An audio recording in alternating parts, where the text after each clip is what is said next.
And rule number 5, final provisions. Okay, this part is about the UAP or the IPOA. The law requires all architects to unite under one national organization for architects. Okay, and this organization will be a non-profit, non-stock corporation with bylaws providing for a democratic election of officials. Any architect who becomes any person who becomes licensed architect automatically becomes a member of this organization. Um, this doesn't mean that you cannot join other organizations. Like we said earlier, you can join any organization you want. It's just that you are required to join this particular one. And again, the UAP is our current PRBOA.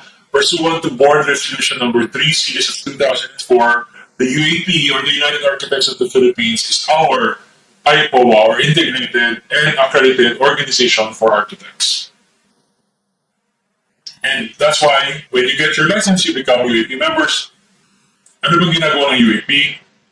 Nakalagay sa batas, well, ito, yung IPOA muna pala. The IPOA must be indicated in the plan. We said that earlier, we're saying it again. Okay, ano bang ginagawa ng UAP? Among other things, sila yung nag-nominate nga kapag may vacancy sa board. Sabi natin, they nominate 5 people per position. Sila yung gagawa ng CPD program, which we also said. Sila yung mag-endorse ng foreigners na nag-apply for temporary permits. Okay? Sila yung mag-check ng liability insurance ng mga foreigner na yan.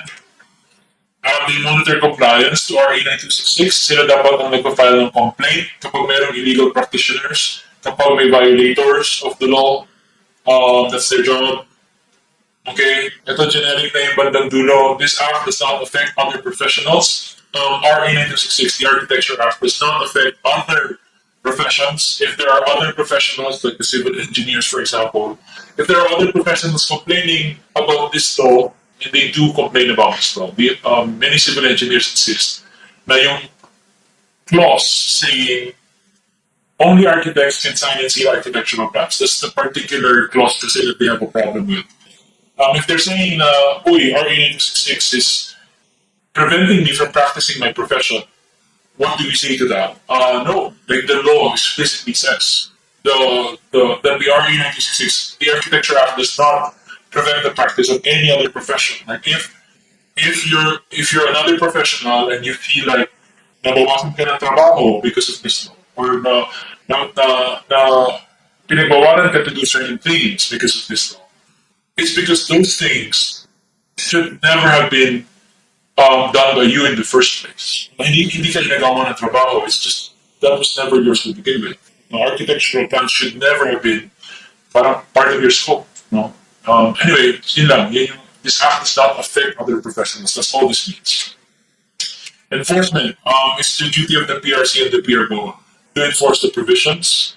All law enforcement agencies, all officers of the government must assist the PRBOA in enforcing the law, the Architecture Act.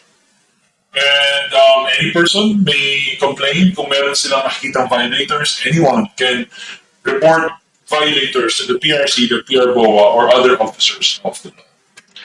Separability Clause, this is the last one. Kung meron mang ma-declare na unconstitutional or invalid na provision in RA 9266, the rest are not affected because these clauses are separate. Kung gusto mong i-declare na unconstitutional yung buong RA 9266, then you must do so section per section, provision per provision, kasi they're separate. Just because one becomes unconstitutional doesn't mean that the others automatically become unconstitutional as well. Repealing Clause, again, this repeals the old Architecture Act, RA 545.